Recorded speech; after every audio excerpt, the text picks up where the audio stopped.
The saloon doors swung open with a violent crack against the walls, and Victoria Walsh stumbled inside, her dress torn at the shoulder and dirt smeared across her pale cheek.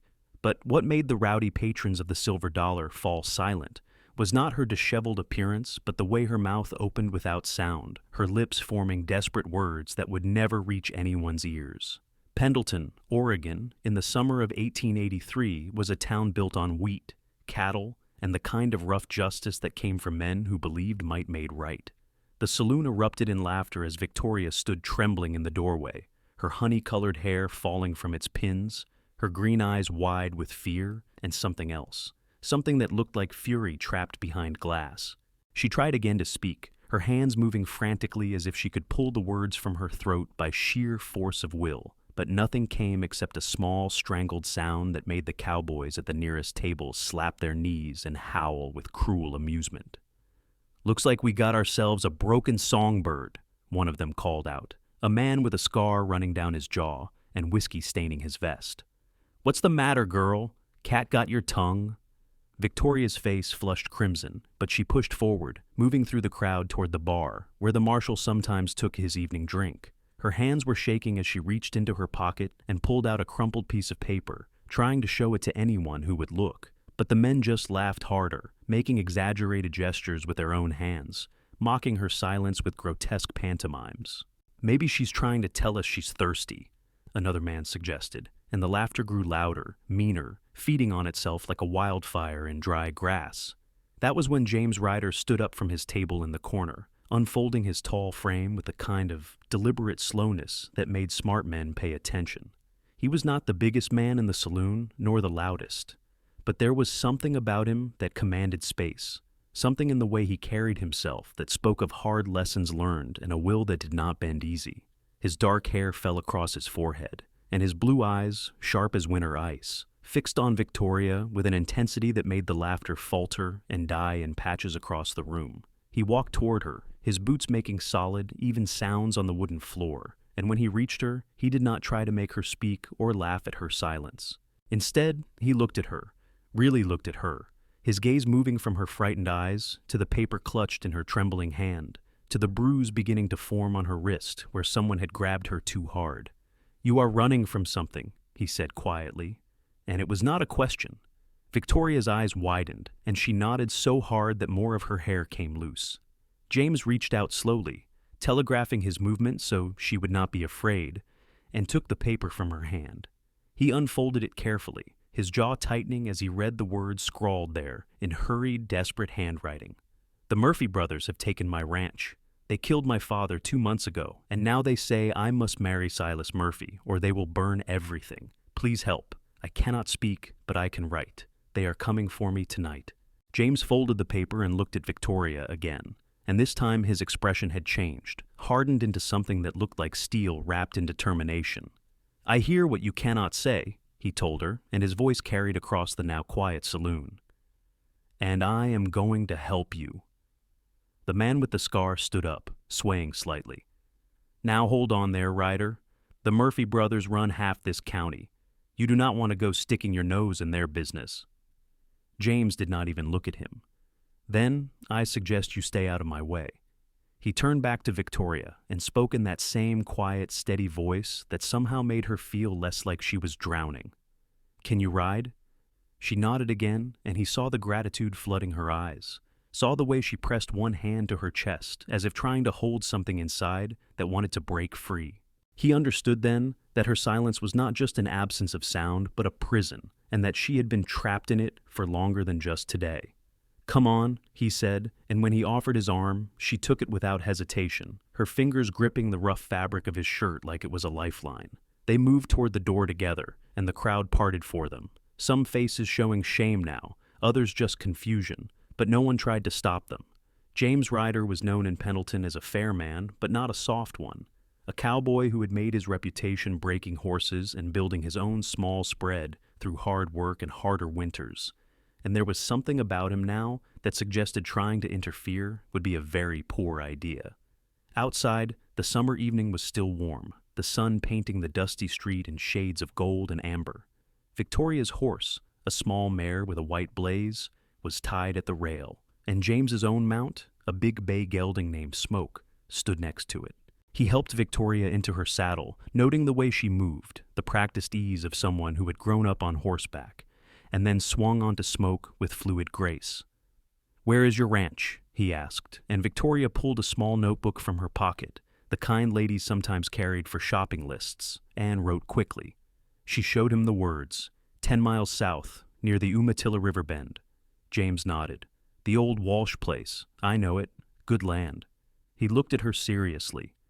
"If the Murphy brothers are coming tonight, we do not have much time. Do you have somewhere safe you can go? Someone who would take you in?" Victoria wrote again, her hand moving fast across the paper. "No family left. Father was the last. Town thinks I should marry Silas and be grateful. No one will help." The bitterness in those words was palpable even in written form, and James felt something twist in his chest, something that was part anger and part recognition. He knew what it was like to be alone, to have the world expect you to bow your head and accept whatever came, because fighting back was too hard or too dangerous. He had been 17 when he left his own father's house in Missouri, running from a man who thought love meant control and discipline meant fists. And he had sworn then that he would never stand by and watch someone else be crushed under that same kind of weight. "Then you will come to my place," he said simply. "I have a small ranch about 8 miles east of here. It is not much, but it is defensible, and I have 2 good men working for me who will not ask questions they do not need answers to. We will get whatever you need from your ranch first, anything you cannot bear to lose, and then we will make sure the Murphy brothers understand that you are under my protection." Victoria stared at him, her eyes searching his face, as if trying to understand why this stranger would risk so much for her. She wrote, "Why would you help me? You don't know me." James looked out at the street, at the people going about their evening business, and then back at her. "Because it is the right thing to do," he said. "And because I know what it is like when people only hear what they expect to hear. When they look at you and decide they know your whole story without ever listening, you cannot speak, but that does not mean you do not have things to say. I hear you just fine." Something shifted in Victoria's expression then, a crack in the wall she had built around herself, and for a moment James thought she might cry. But instead, she straightened her shoulders and nodded once, sharp and decisive, and he saw in that gesture the steel core that had kept her going after her father's death, that had made her ride into town alone, looking for help when everyone else had failed her. They rode south together as the sun sank lower, painting long shadows across the scrubland and wheat fields that surrounded Pendleton. James kept Smoke at an easy lope, watching Victoria from the corner of his eye, noting the way she sat her horse with natural grace, the way she scanned the horizon constantly, alert for danger. She was afraid, but she was not broken, and that made all the difference. The Walsh ranch appeared as they crested a low hill, a modest spread with a 2-story farmhouse that had seen better days, a barn that leaned slightly to one side, and corrals that needed mending. But the land itself was beautiful, rolling fields that would grow wheat or support cattle, with the Umatilla River curving through the south pasture like a silver ribbon in the fading light. James could see why the Murphy brothers wanted it. Good water rights were worth more than gold in this country, and a man who controlled the river bend could control the whole valley if he was ruthless enough. Victoria urged her mare forward, and James followed, his hand resting casually on the pistol at his hip. The house looked empty, but he had learned long ago not to trust appearances. They dismounted in the yard, and Victoria immediately went to the front door, which hung open on broken hinges. James followed her inside, his eyes adjusting to the dimness. The place had been ransacked, furniture was overturned, drawers pulled out and emptied, pictures torn from the walls. Victoria made a sound then, the first real sound he had heard from her, a kind of broken gasp that spoke of pain too deep for words. She moved through the wreckage slowly, her hands trailing over broken things, and James could see her shoulders shaking. He wanted to offer comfort, to put a hand on her shoulder or tell her it would be all right, but he did not know if his touch would be welcome, and he would not make promises he could not keep. Instead, he asked, "What do you need to take with you?" Victoria wiped her eyes roughly, and then moved with purpose toward the stairs. James followed, alert for any sound of riders approaching. Upstairs, she went into what must have been her father's room, and pulled a small chest from under the bed. Inside were papers, deeds, letters, the kind of documents that proved ownership and history. She gathered them carefully and then moved to her own room, pulling a carpet bag from the closet and filling it with clothes and a few personal items, a silver brush and mirror set, a small daguerreotype of a stern-looking man and a smiling woman who must have been her parents. She wrote again, "My mother's jewelry is gone. They took everything valuable." "The papers are what matter," James said. "Those prove the ranch is yours. Everything else can be replaced." Victoria nodded, but he could see the loss in her eyes, the way this violation of her home had cut deeper than any physical wound. She added a few more items to the bag and then paused at her washstand, looking at herself in the cracked mirror. Her reflection stared back, a young woman of perhaps 22 or 23 with a beautiful face marked by exhaustion and grief. And James found himself struck by the strength he saw there, the way she held herself together when she had every right to fall apart. They were halfway down the stairs when they heard the horses. James froze, holding up one hand to stop Victoria, and moved to the window. 4 riders were coming up the drive at a hard gallop, and even in the failing light, he could make out the bulk of the Murphy brothers. Silas was in front, a big man with a beard like a bramble bush and a reputation for cruelty that extended far beyond Pendleton. His brothers flanked him, all cut from the same brutal cloth. "Out the back," James said quietly. "Now." They moved fast, James grabbing Victoria's bag while she clutched the chest of papers to her chest. They slipped through the kitchen and out the back door, running for the horses they had left by the barn. Behind them, they heard the front door crash open, heard Silas Murphy's bellow of rage. "Victoria, I know you are here, girl. Come out now and this will go easier for you." James helped Victoria into her saddle and thrust the carpet bag at her. "Ride for my place. Follow the river east until you hit Willow Creek, then head north. You will see my house on the rise. I will be right behind you." Victoria shook her head violently, her eyes wide with fear, but not for herself. She grabbed his arm, her grip surprisingly strong, and shook her head again, more insistent. "I will be fine," James said, and his voice carried a certainty he mostly felt. "But I need to make sure they do not follow you. Go. Now." For a moment he thought she would refuse, but then she nodded and kicked her mare into a gallop, heading east into the gathering darkness. James swung onto Smoke and was about to follow when Silas Murphy came around the corner of the house, his gun already drawn. "Hold it right there, Ryder!" James stopped, his hand hovering near his own pistol. The other 3 Murphy brothers spread out, forming a loose semicircle that cut off easy escape.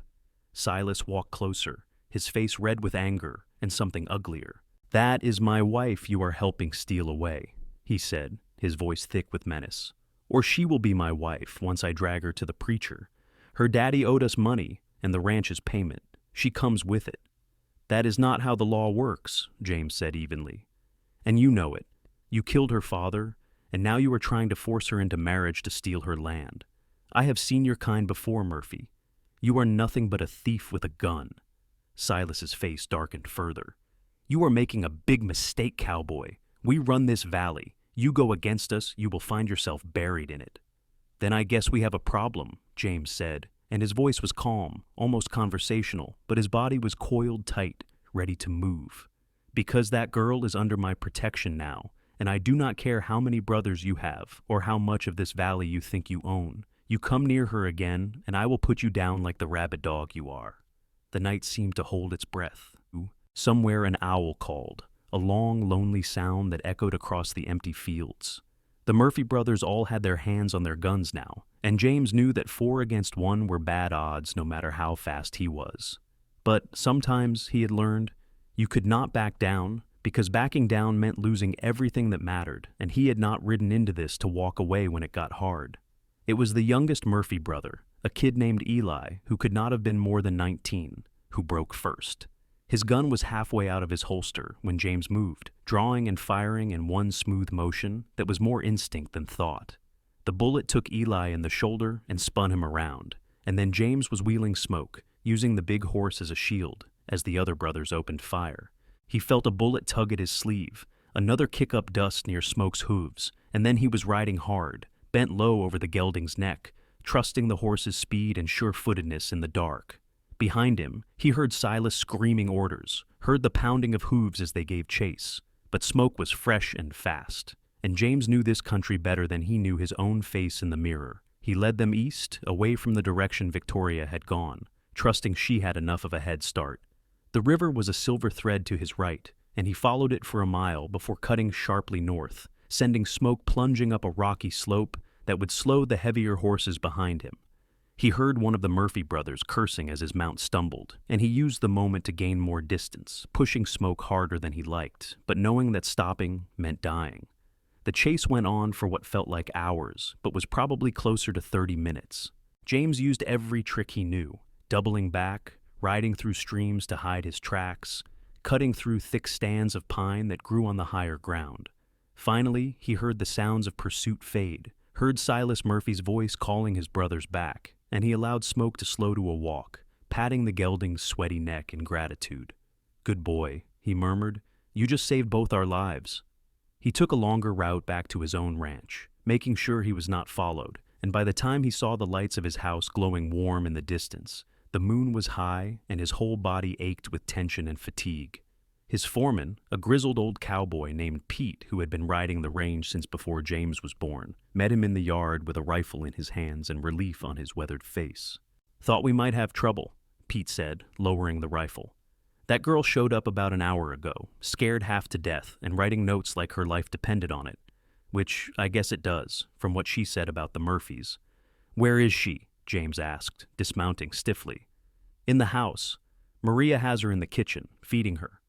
Pete took Smoke's reins and looked at James seriously. "You know the Murphys are not going to let this go, right? You just made yourself a powerful enemy." "I know," James said, "but it is done now. We will deal with whatever comes." Pete nodded slowly. "You are a good man, James Ryder. Foolish sometimes, but good. I will stand with you in this." "I am counting on it," James said, clapping the older man on the shoulder before heading toward the house. Inside, the smell of coffee and bread wrapped around him like a warm blanket. His housekeeper, Maria, a Mexican woman who had come north with her husband 20 years ago and stayed after he died in a range war, was bustling around the kitchen table where Victoria sat with a cup of tea between her hands. She looked up when James entered, and the relief that flooded her face made something in his chest tighten. Maria, who had already been filled in on the situation, poured James a cup of coffee without being asked and set a plate of food in front of him. "You look terrible," she said bluntly. "Eat." James ate, suddenly realizing he was starving, and Victoria watched him over the rim of her cup. When he finished, she pulled out her notebook and wrote, "Thank you. You saved my life tonight." "We are not out of danger yet," James said honestly. "The Murphy brothers will come looking for you. They have too much invested in getting your land to just walk away. But you are safe here for tonight, and tomorrow we will figure out our next move." Victoria wrote again, "Why are you doing this? The risk is so great." James looked at her tired face, at the bruises forming on her wrist and the determination burning in her eyes despite her fear, and he tried to find words for something he did not fully understand himself. "Because some things are worth the risk," he said finally. "And because I meant what I said in the saloon. I hear what you cannot say. And what you are saying is that you deserve better than what those men want to force on you. Everyone deserves that much." Maria made a small approving sound and patted Victoria's shoulder.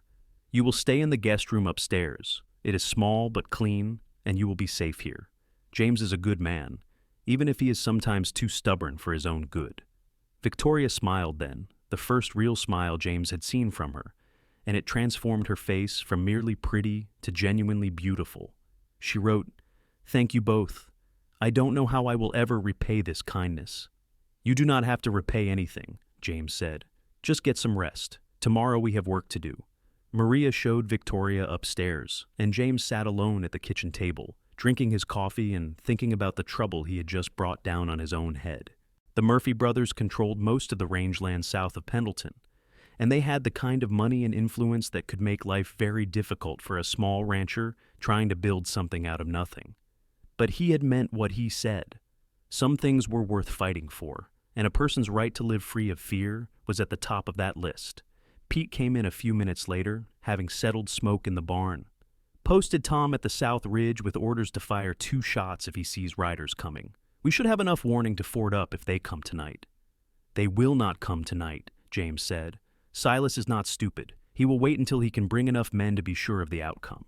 We have maybe a day, maybe 2. "Then what?" Pete asked, sitting down heavily. Then we go to the marshal and show him the papers Victoria took from her house. Her father's will, the deed to the ranch, all of it. We prove that the Murphy brothers have no legal claim, and we force the law to do something about them. Pete snorted. The marshal is in the Murphy brothers' pocket and you know it. He will not lift a finger to help that girl. Then we go over his head, James said. There is a federal judge in Walla Walla who is supposed to arrive in 3 weeks to hear cases. We make sure Victoria's case is one of them. 3 weeks is a long time to hold off the Murphy brothers, Pete observed. I know, James said grimly, but it is the best chance we have. In the meantime, we make sure Victoria is safe, and we gather evidence against the Murphys. There have to be other people they have hurt, other families they have run off their land. If we can get enough of them to speak up, even the marshal will not be able to ignore it. They talked strategy for another hour before Pete headed out to take the first watch. James sat alone in the kitchen, watching the lamp flame flicker and thinking about the woman sleeping upstairs.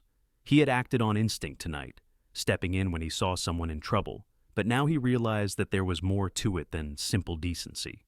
There was something about Victoria Walsh, about her courage in the face of cruelty and her determination not to be broken, that called to something deep inside him. He recognized in her the same quality he had tried to cultivate in himself, the refusal to accept that might made right, the willingness to stand up even when standing up seemed impossible.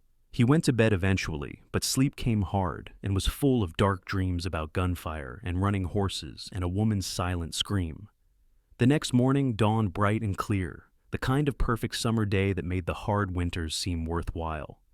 James was up before the sun, checking the perimeter and talking with Pete and Tom about security. When he came back to the house, Maria had breakfast ready, and Victoria was sitting at the table, looking far more rested than she had the night before. She had changed into one of her own dresses, a simple calico that had seen better days but was clean and neatly pressed, and she had done her hair up in a practical bun that made her look older and more serious. She wrote as soon as she saw him, "What is the plan?" James sat down and accepted the plate Maria handed him. "We are going to fight them the legal way first. I want to ride into Pendleton today and talk to anyone who might have been hurt by the Murphy brothers. We gather evidence, and we make sure that when the federal judge arrives in 3 weeks, he has enough to not only dismiss their claim on your ranch, but to bring charges against them for your father's murder." Victoria's eyes widened. She wrote, "Do you think people will speak up? They are all afraid."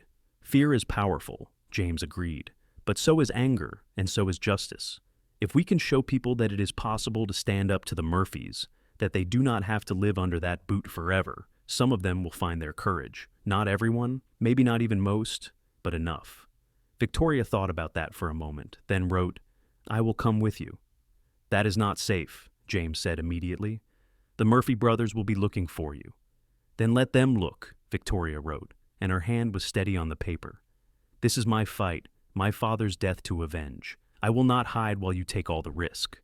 James wanted to argue, but he saw the set of her jaw and recognized the futility of trying to change her mind. She was not a woman who needed protecting in the sense of being kept away from the world. She was a woman who needed someone to stand beside her while she fought her own battles. There was a difference, and he respected it. "All right," he said, "but we go carefully, and if trouble starts, you do exactly what I say. Agreed?" Victoria nodded and held out her hand. James took it, feeling the strength in her grip despite her small frame, and they shook like two partners entering into a business arrangement. Except, this was not business, he realized. This was something more personal, more dangerous, and far more important. They rode into Pendleton an hour later, taking the long way around to avoid the areas where the Murphy brothers were most likely to be. The town was busy with its usual commerce, farmers bringing in wheat, ranchers negotiating cattle prices, women shopping for supplies. James and Victoria went first to the newspaper office, where a crusty old editor named Harold Wright ran a small weekly paper that printed mostly advertisements and the occasional editorial about tariffs or railroad expansion. Harold looked up from his desk, his ink-stained fingers frozen on a piece of type, and his eyes narrowed when he saw Victoria. "Heard you were causing trouble, Miss Walsh.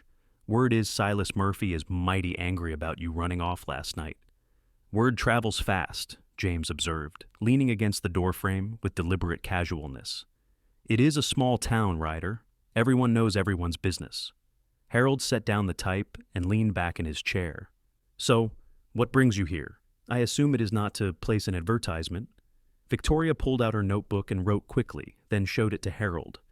I want to tell my story about how the Murphy brothers killed my father and tried to steal my ranch. I want people to know the truth. Harold read the note and whistled low. That is a serious accusation, Miss Walsh. You have proof? Victoria nodded and pulled out some of the papers from her father's chest. James watched as Harold read through them, saw the editor's expression change from skepticism to interest to something that looked like anger. This is good, Harold said finally. If it is all legitimate, and I am not saying it is not, but if it is, then you have a case. But printing this will make me a target too. The Murphys advertise in my paper. They have friends on the town council. They could run me out of business.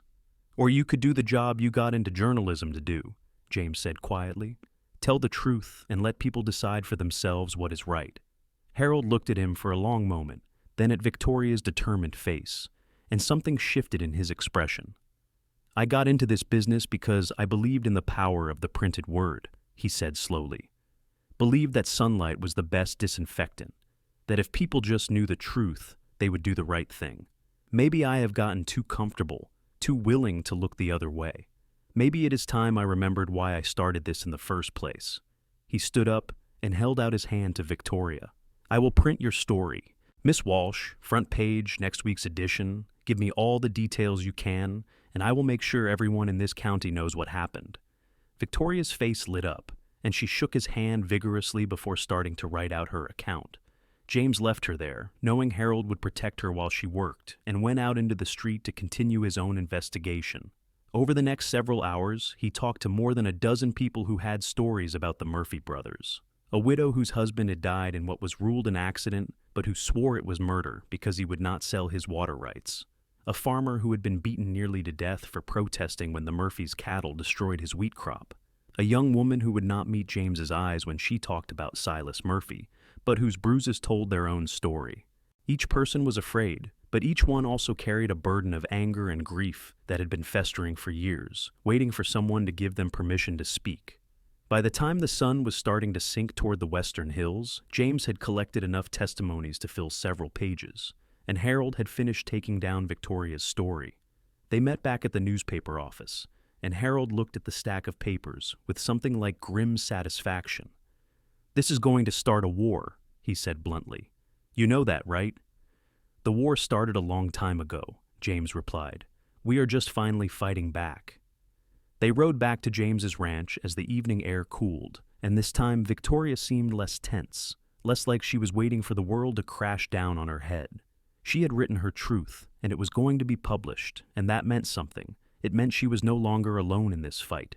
That night, after dinner, James found Victoria sitting on the front porch, looking out at the fields that rolled away toward the distant mountains.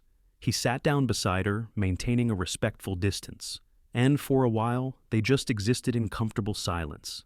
Then Victoria pulled out her notebook and wrote, "Why did you leave Missouri?" James was surprised by the question, but also somehow not. She had shared her story with the world today. It was only fair that he share something of his own. My father was not a good man, he said quietly. He believed that fear was the best way to control people, and he ran our house the way some men run prisons. My mother died when I was young, and after that, there was no buffer between him and his children. Victoria listened, her eyes never leaving his face, and when he finished, she wrote, I'm sorry. That must have been hard. It was, James admitted, but it also taught me something important. It taught me that no one has the right to make you less than you are, to break you down or silence you just because they are stronger or louder or meaner. And it taught me that sometimes the only way to be free is to walk away from everything you know and build something new. Victoria thought about that, then wrote, I can't walk away from my ranch. It's all I have left of my parents. I know, James said, and you should not have to. That is why we are going to make sure you get to keep it. She looked at him for a long moment, and in the fading light, her eyes were dark and deep and full of something he could not quite name. Then she wrote, You're a good man, James Ryder. I don't know many good men. I am just doing what anyone should do. he said, uncomfortable with the praise. No, Victoria wrote, underlining the word twice. Most men would have laughed with the others in the saloon, or helped because they wanted something in return. You helped because it was right. That's rare. James did not know what to say to that, so he just nodded, and they sat together in the gathering darkness, listening to the crickets sing their evening songs and watching the first stars appear in the deep blue sky. The newspaper came out 3 days later, and as Harold had predicted, it started a war. The front page carried Victoria's story in bold type. Local woman accuses Murphy brothers of murder and land theft. Below that was her account, carefully written and devastating in its detail. Harold had also printed some of the other testimonies James had gathered, creating a picture of systematic intimidation and violence that was impossible to ignore. The town erupted. Some people, the ones who depended on the Murphy brothers for work or who were afraid of crossing them, called Victoria a liar and Harold a troublemaker. But others, the ones who had suffered in silence for years, began to speak up. More stories emerged, more accounts of brutality and theft. And suddenly the Murphy brothers found themselves facing something they had never dealt with before, public opinion turning against them.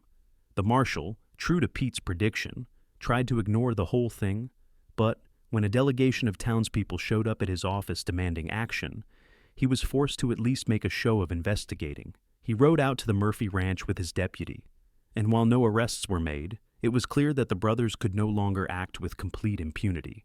Through all of this, Victoria stayed at James's ranch, helping Maria with the housework and spending her evenings writing letters to everyone she could think of who might have influence with the federal judge. James watched her throw herself into the fight with fierce determination, and he found himself admiring not just her courage, but her intelligence and her unwillingness to be defeated. She had been silenced by her condition, whatever had taken her voice, but she refused to be voiceless, and there was something powerful about that distinction.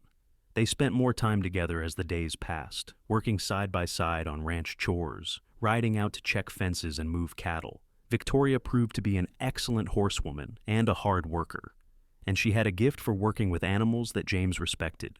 She communicated with them through touch and gesture, and the horses responded to her in a way they rarely did with other people, as if they understood that she spoke their language better than most humans. One afternoon, they were working together to gentle a young colt that James had bought from a horse trader. The animal was skittish and half wild, and James was having trouble getting close enough to put a halter on it. Victoria watched for a few minutes, then pulled out her notebook and wrote, "Let me try." James stepped back, curious, and watched as Victoria approached the colt with slow, deliberate movements. She did not look directly at the animal, but kept her gaze slightly averted, non-threatening. She hummed quietly, a sound that was barely audible but seemed to vibrate in the air, and the colt's ears swiveled toward her. Slowly, so slowly that James barely saw her move, she extended one hand, letting the colt smell her, get used to her presence. Then she touched its neck, just a light brush of her fingers, and the colt did not bolt. She worked with the animal for 20 minutes, never rushing, never forcing, just being present and patient. And by the end of it, she had the halter on, and the colt was following her around the corral like a puppy. James was genuinely impressed. "Where did you learn to do that?" he asked when she came back to the fence. Victoria smiled and wrote, "My father. He said horses could sense fear and frustration, so you had to approach them with calm and confidence. He said I had a gift for it because I didn't confuse them with a lot of talking." "Your father sounds like he was a wise man," James said. Victoria's smile faded a little, and she nodded. She wrote, "He was. He taught me everything about running the ranch. That's why the Murphys couldn't stand the idea of me keeping it. They thought a woman, especially one who couldn't speak, had no business owning land. They thought I'd be easy to push around." "They thought wrong," James said firmly. "You are one of the strongest people I have ever met, Victoria Walsh." She looked at him with those deep green eyes, and for a moment, the world seemed to narrow down to just the two of them standing in the afternoon sun with the sound of horses moving in the corral behind them. Then Victoria reached out and touched his hand, just briefly, and the warmth of that contact seemed to spread through his entire body. They stood there for a long moment, neither pulling away, and James realized with a start that what he felt for this woman was not just admiration or respect or even protectiveness. It was something deeper, something that made his heart beat faster and his thoughts tangle up in impossible hopes. He was falling in love with her, this silent woman who had ridden into his life on a wave of violence and fear, and who had somehow become the most important thing in his world. The moment was broken by the sound of hoofbeats, and they both turned to see Pete riding hard toward the house. James felt his stomach drop. That kind of speed meant trouble. Pete pulled up in a cloud of dust. Riders coming from the south. Looks like a dozen men, maybe more, and the Murphy brothers are leading them. James felt his jaw tighten. So, they finally decided to stop playing around. All right, get everyone into the house and bar the doors. Make sure the rifles are loaded and ready. Victoria grabbed his arm, her eyes wide with fear, but not for herself. She pulled out her notebook with shaking hands and wrote, "This is because of me. I can't let you all risk your lives." "This is because of them," James corrected firmly. "Because they think they can take whatever they want and hurt whoever they want. Well, they are about to learn different. Now, get inside, please." Victoria hesitated, then nodded and ran for the house. James and Pete took positions at the windows, and Tom, the other ranch hand, climbed up into the loft of the barn with a rifle. Maria, who had lived through range wars before, calmly loaded pistols and set them on the kitchen table within easy reach. The Murphy brothers came on fast, their horses kicking up a dust cloud that could be seen for miles. They pulled up in the yard, and Silas Murphy swung down from his horse with his pistol already in hand. He had brought a small army with him, hired guns and roughnecks who looked like they would shoot their own mothers for the right price. "Ryder!" Silas bellowed. "Send out the girl, and we will leave you be. This does not have to be your fight." James stepped onto the porch, his own pistol hanging loose in his hand. "She is not going anywhere with you, Murphy. You have no claim on her or her land, and when the federal judge gets here in 2 weeks, he is going to make sure everyone knows it." Silas's face darkened. "That judge is not going to believe some mute girl over me and my brothers. And even if he did, he will not live long enough to make it to trial. We run this valley, Ryder, and it is time you learn that. The only thing I have learned is that you are a coward who hides behind hired guns and threatens women," James said, his voice carrying across the yard. "You want her land? Come and take it. But you are going to have to go through me first." For a moment, he thought Silas would draw, that this would end in a bloodbath right here and now. But then, one of the hired guns, a man with cold eyes and a reputation as a shootist, spoke up. "We are not getting paid enough to storm a fortified house, Murphy. You want to do that? You are on your own." Silas whirled on him. "I am paying you to do what I say." The shootist shrugged. "You are paying me to back your play in a fair fight. This is not a fair fight. This is suicide, and I do not do suicide for any price." One by one, the other hired guns nodded agreement, and James felt a surge of hope. They were not good men, but they were practical men, and they could see that taking the house would cost more blood than any of them wanted to spill for Murphy money. Silas looked around at his suddenly unreliable army, and his face went purple with rage. "You are all cowards. I should shoot you myself." "But you will not," the shootist said calmly, "because then you would be alone against Ryder and his men, and everyone here knows how that would end.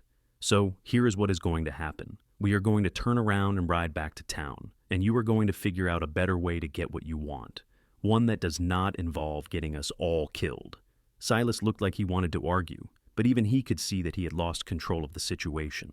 He pointed a shaking finger at James. "This is not over, Ryder, not by a long shot." "It will be when the judge gets here," James replied. "Until then, stay away from this ranch and stay away from Victoria Walsh. Next time you come here looking for trouble, I will not give you a chance to ride away." They stared at each other across the dusty yard, two men who represented completely different ideas about what it meant to be strong, and then Silas spat into the dirt and swung back onto his horse. The hired guns followed, and within minutes the yard was empty again, except for the settling dust. James let out a breath he had not realized he was holding, and went back into the house. Victoria met him at the door, her face pale, but her eyes bright with relief. She threw her arms around him without thinking, and he held her, feeling the rapid beat of her heart against his chest, and knew that something fundamental had shifted between them. This was not just about protecting someone in need anymore. This was personal in a way that went beyond duty or decency. When she pulled back, she was blushing, and she quickly wrote in her notebook, "I'm sorry. I was just so scared." "Do not apologize," James said softly. "You can hold on to me anytime you need to." Victoria looked up at him, and he saw the question in her eyes, saw the same confusion and hope and fear that he felt twisting inside his own chest. But before either of them could move or speak or write anything else, Maria bustled in with coffee and food, breaking the moment, and they stepped apart, both suddenly aware of Pete and Tom watching with knowing grins. The next 2 weeks were tense but quiet. The Murphy brothers did not come back, but James knew they were not done. They were regrouping, planning, looking for a different angle of attack. He used the time to gather more evidence, to interview more people, to build a case so airtight that even a corrupt judge would have trouble dismissing it.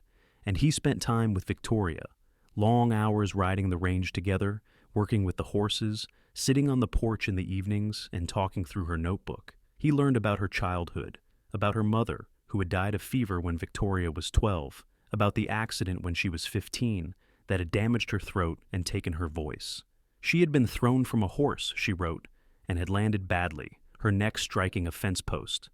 The doctor said she was lucky to be alive, that the damage could have killed her, but instead it had just stolen her ability to speak. James told her about his own past, about the years of drifting after he left Missouri, about the jobs he had worked and the places he had seen before, finally settling in Oregon and deciding to build something permanent. He told her about the loneliness of those years, about feeling like he did not quite fit anywhere, and how starting his ranch had given him a sense of purpose he had never had before. They talked about books they had read, about dreams they had for the future, about small things and large things, and with every conversation, every shared smile and knowing glance, the connection between them grew stronger.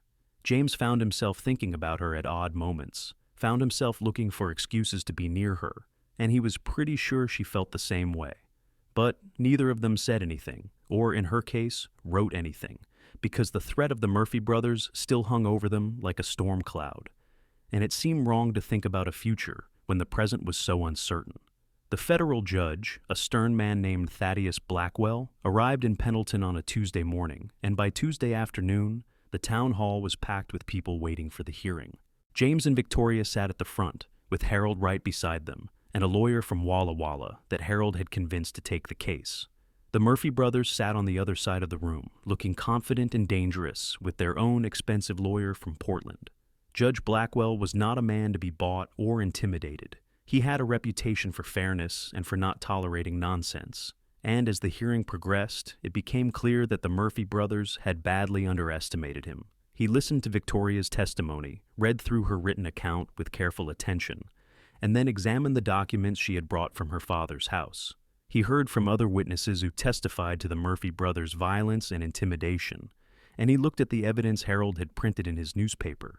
The Murphy lawyer tried to discredit Victoria, suggesting that her silence made her unreliable, that she might be making up stories because she was bitter about her father's death.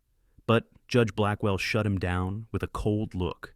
"This court does not discriminate against people based on disability," the judge said firmly. "Miss Walsh's written testimony is clear, detailed, and consistent. It is supported by physical evidence and by multiple corroborating witnesses. Unless you have evidence to the contrary, and I do not mean insinuations or character attacks, I suggest you move on." The lawyer tried a different tack, arguing that Victoria's father had indeed owed the Murphy brothers money and that they had a legitimate claim on the ranch. But when James's lawyer produced the loan documents from the Walsh ranch, showing that all debts had been paid in full 6 months before her father's death, and when he showed that the supposed debt the Murphys claimed was supported by nothing but a handwritten note that did not match any of the elder Walsh's known writing, that argument collapsed too. By the end of the day, Judge Blackwell had heard enough. He called for order in the courtroom and delivered his ruling in a voice that brooked no argument. "It is the judgment of this court that Miss Victoria Walsh is the sole and legitimate owner of the Walsh Ranch and all lands appertaining thereto. The Murphy brothers have presented no credible evidence of debt or any other legal claim to said property. Furthermore, based on the testimony heard today and the evidence presented, I am ordering the marshal to investigate the death of Mr. Robert Walsh. If the evidence supports it, charges will be brought against the Murphy brothers for murder and attempted land theft." The courtroom erupted in noise, some people cheering, others shouting in anger. The Murphy brothers looked like they wanted to kill everyone in the room, But with the federal judge and half the town watching, there was nothing they could do. They stormed out of the town hall, their lawyer hurrying after them, and James felt Victoria's hand find his under the table and squeeze hard. "You won," he whispered to her. "Your ranch is yours." Victoria was crying, tears streaming down her face, but she was also smiling, and she pulled out her notebook with shaking hands and wrote, "We won. I couldn't have done this without you." They walked out of the town hall together into the late afternoon sunshine, and the crowd that had gathered outside cheered when they appeared.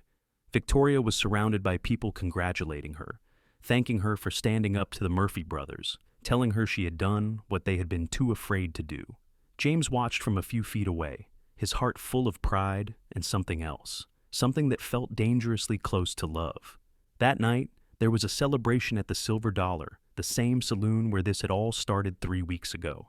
The owner, feeling guilty about how his patrons had treated Victoria that first night, had offered to host a party in her honor, and it seemed like the whole town turned out.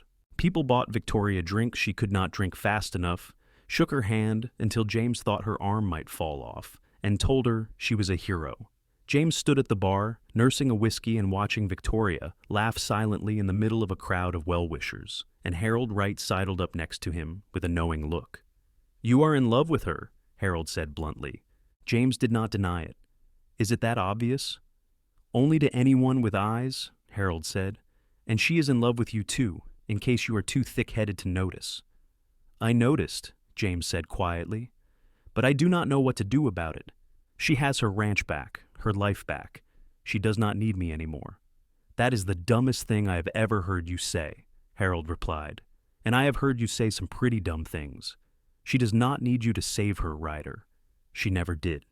She just needed someone to stand beside her while she saved herself. But that does not mean she does not want you in her life now that the fighting is over. If anything, now is when it matters most." James thought about that, watching Victoria across the room, and realized Harold was right. He had been so focused on the battle that he had not let himself think about what came after. But now the battle was won, and the question was what they would do with the peace. He made his way through the crowd to Victoria's side, and she turned to him with a smile that made his heart skip. She pulled out her notebook, but before she could write anything, he took her hand and led her outside, away from the noise and the celebration, into the quiet of the summer night. They walked down the street together, not speaking or writing, just being together, and eventually found themselves at the edge of town where the road led south toward her ranch. Victoria stopped there and looked out at the darkness, at the land that was hers again. And then she turned to James and pulled out her notebook. "I have to go back to my ranch soon," she wrote. "Make it a working ranch again. It will be hard work, and I don't know if I can do it alone." James read the words and felt his pulse quicken. "You do not have to do it alone," he said. "I will help you. My ranch can run itself for a while with Pete and Tom managing it. I can spend my days helping you rebuild, and then—" He trailed off, not sure how to say what he wanted to say. Victoria looked at him expectantly, and he took a deep breath and decided that if she could be brave enough to face down the Murphy brothers, he could be brave enough to tell her how he felt. "And then maybe, when the ranch is back on its feet, you might consider letting me stay permanently.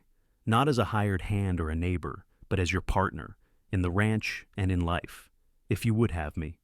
Victoria stared at him, her eyes going wide, and for a moment James thought he had made a terrible mistake, that he had read everything wrong. But then she was writing frantically in her notebook, her hand moving so fast the words were barely legible. "Yes, yes. I've been hoping you would say something like that. I love you, James Ryder. I think I've loved you since that first night in the saloon when you said you heard what I couldn't say." James felt something break open in his chest, something warm and bright and overwhelming. He took the notebook from her hand, set it carefully on the ground, and then cupped her face in his hands, giving her time to pull away if she wanted. But she did not pull away.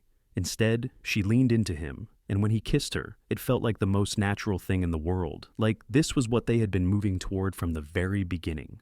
They stood there in the middle of the road, kissing under the stars, and when they finally broke apart, both were breathless and grinning like fools. Victoria retrieved her notebook and wrote, "Take me home to our ranch." And so they rode south together through the summer night, toward the Walsh ranch that would soon carry both their names, toward a future neither of them had dared to imagine a month ago.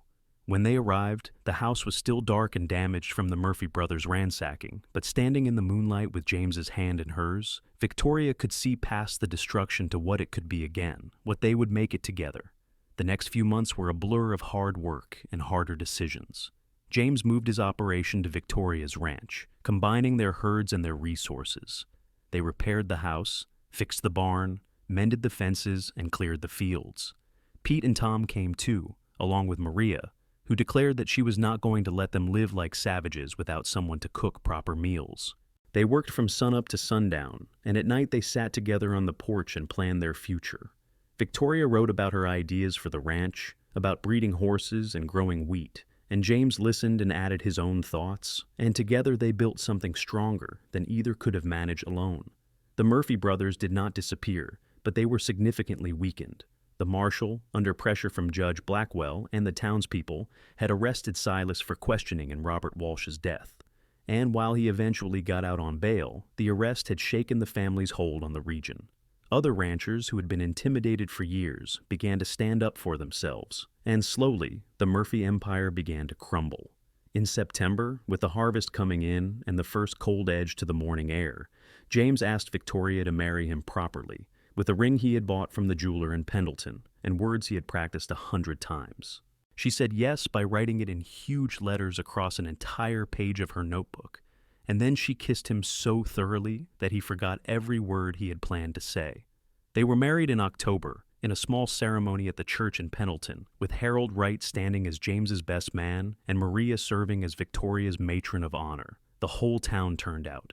And even people who had mocked Victoria's silence that first night in the saloon came to wish her well. She wore a simple white dress that Maria had helped her sew, and she carried wildflowers from the ranch, and James thought she was the most beautiful thing he had ever seen. The preacher asked if she took James to be her husband, and Victoria nodded emphatically and held up a card she had prepared that said, "I do," in bold letters, and everyone laughed and cheered. And when James kissed his bride, the applause shook the rafters. They spent their first year of marriage building the ranch into something that would have made Robert Walsh proud. They hired more hands, expanded the horse breeding operation, and planted more wheat than the land had seen in years. Victoria's gift with horses became legendary in the region, and people traveled from as far away as Walla Walla to buy her trained mounts. James discovered that he loved being married, loved waking up next to Victoria every morning and falling asleep beside her every night. They communicated in a language that was part writing, part gesture, and part something deeper, an understanding that went beyond words. He learned to read her expressions like other men read books, learned the difference between her thoughtful silence and her amused silence and her angry silence, and she learned his moods just as well. In the spring of 1885, Victoria discovered she was pregnant, and James was terrified and thrilled in equal measure. Victoria wrote that she was scared too, but also excited, and together they prepared for the baby with the same determination they brought to everything else. Their son was born in November, a healthy boy with his father's dark hair and his mother's green eyes. They named him Robert James Ryder, after Victoria's father and after James himself. And when Victoria held him for the first time, James saw tears streaming down her face and knew they were tears of joy and grief mixed together, happiness for the new life and sadness that her father would never meet his grandson. But Robert Walsh's legacy lived on in the ranch that bore his name and in the family that worked it. As little Robert grew, they told him stories about his grandfather, about the man who had built something from nothing and who had taught his daughter to be strong and brave and kind. The Murphy brothers never regained their former power. Silas eventually fled Oregon ahead of a murder indictment, and his brothers scattered, their empire broken. New people moved into the region, people who believed in fair dealing and hard work, and slowly the valley became the kind of place where families could build futures without fear. James and Victoria had 3 more children over the next 6 years, 2 girls and another boy, and the ranch house rang with the sound of young voices and laughter. Victoria taught all of them to ride before they could walk properly, and James taught them about cattle and wheat and the importance of keeping your word. The children learned early that their mother could not speak, but they never thought of her as less because of it. She was simply Mama, who could say everything she needed to with a touch or a look or a quickly written note, and who loved them more fiercely than words could express. On their 10th anniversary, James took Victoria back to Pendleton, to the Silver Dollar Saloon, where they had first met. The owner, who remembered them well, set them up at the best table and sent over drinks on the house. As they sat there, Victoria pulled out her notebook, the same battered notebook she had been carrying that first night, and wrote, "Do you remember what you said to me that first night?" "I said I heard what you could not say," James replied, taking her hand across the table. "You still do," Victoria wrote. "Every day. You hear me better than I could ever speak." James looked at his wife, at the mother of his children, at his partner in every sense of the word, and felt a gratitude so profound it made his chest ache. 10 years ago, he had been a cowboy with a small ranch and a lot of pride, and she had been a terrified young woman running for her life. Now they were a family, a team, a force that had changed their corner of the world for the better. "I love you," he said simply, "and I will spend the rest of my life making sure you know it." Victoria smiled and wrote one last thing in her notebook, before setting it aside and leaning across the table to kiss him. "I already know. I hear what you can't say, too." They returned to the ranch that night, to their children sleeping peacefully and their land stretching out under the stars, and James knew that he had found what he had been searching for all those years ago when he rode west from Missouri. Not just a place to call home, but a person to share it with. A woman who had taught him that silence could speak louder than words, and that true strength had nothing to do with the ability to make noise, and everything to do with the courage to stand up and be heard, however you could manage it. The years continued to pass with the steady rhythm of ranch life. Their children grew strong and capable, learning the land the way their parents had, with respect and determination. Robert, the eldest, showed his mother's gift with horses and his father's steady temperament, and by the time he was 15, he was already being consulted by neighboring ranchers about their most difficult animals.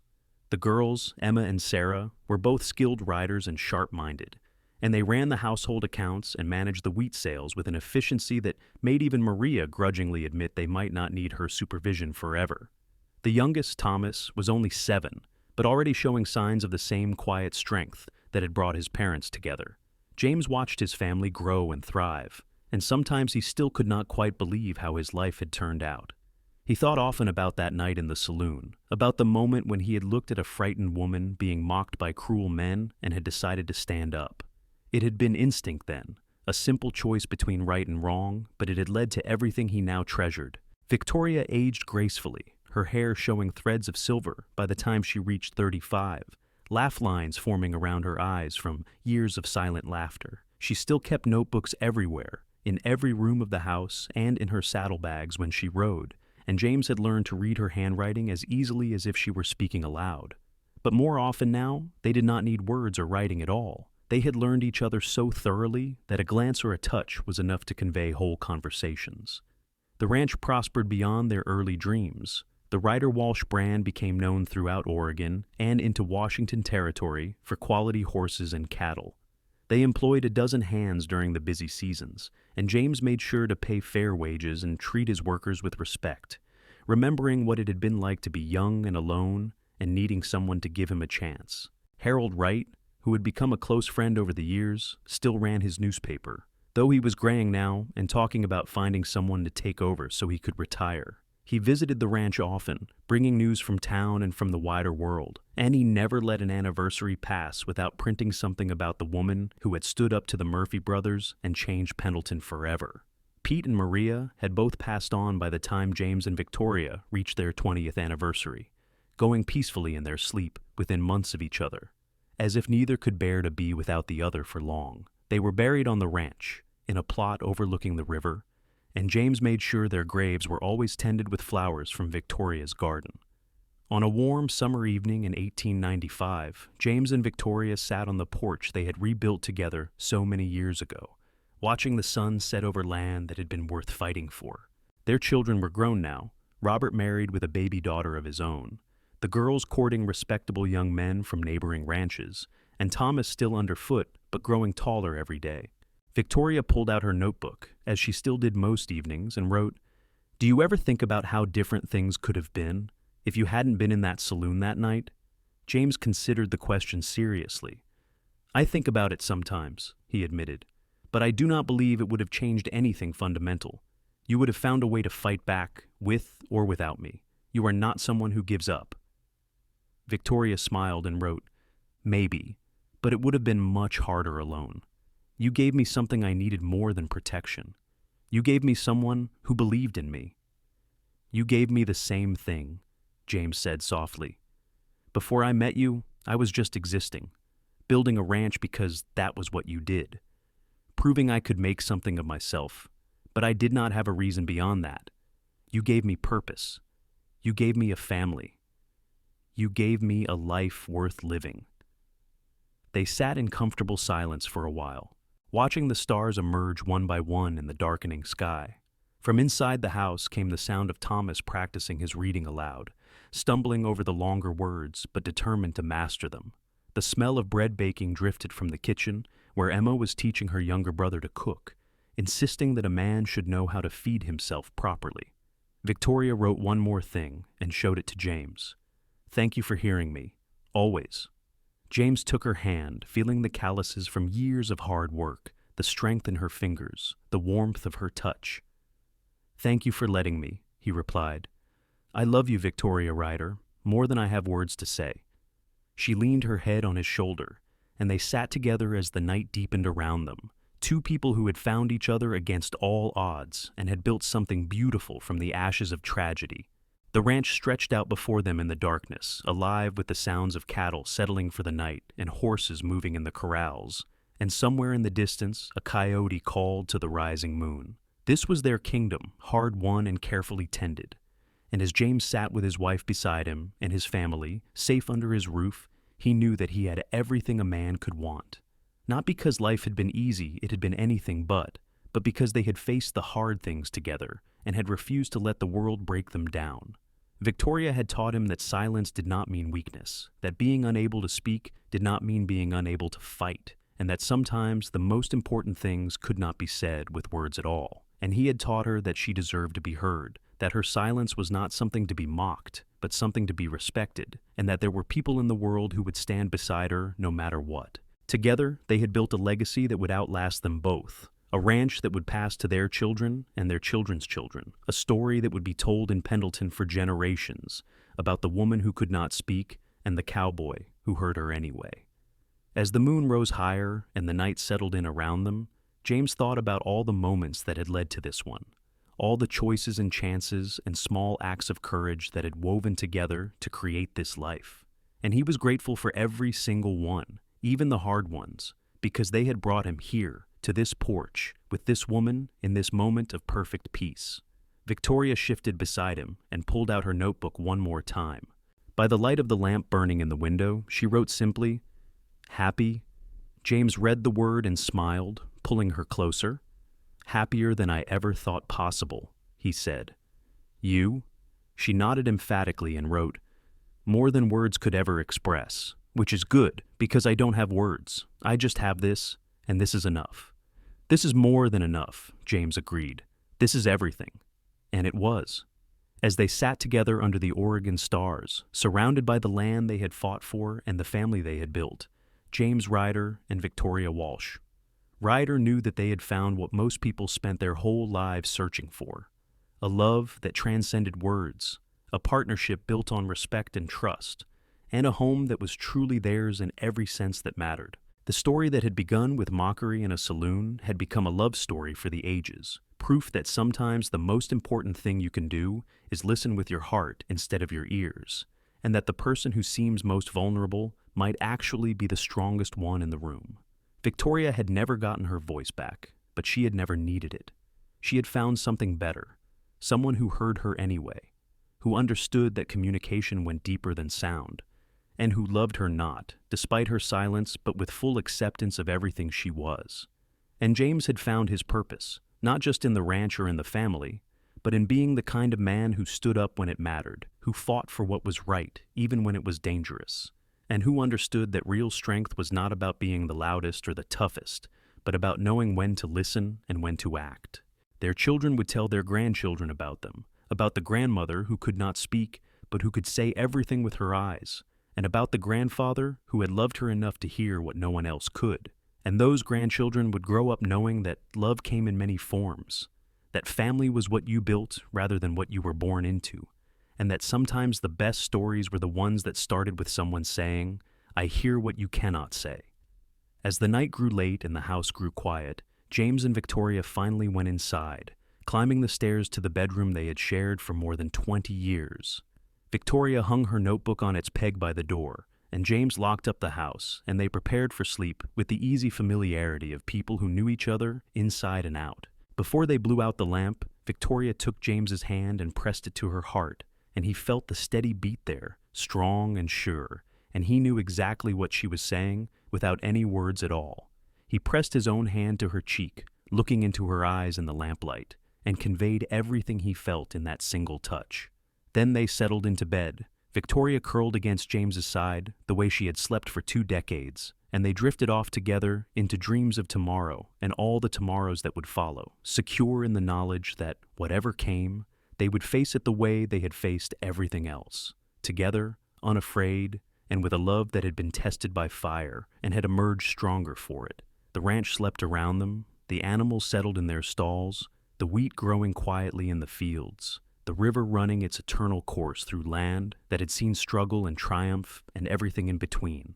And in the master bedroom of the house that Robert Walsh had built and that his daughter had fought to keep, 2 people who had found each other in the darkness rested easy, their hands still clasped even in sleep, their hearts beating in rhythm, their story complete. This was their happily ever after, not because everything had been perfect, but because they had chosen each other every single day, through the easy times and the hard ones, through silence and through understanding, through fear and through courage. They had built something that would last long after they were gone, a testament to the power of listening with more than your ears and loving with more than your words. And if you walked past the Walsh Ryder Ranch on a summer evening, even years after James and Victoria had passed on to whatever came next, you might still feel something in the air, something warm and solid and true.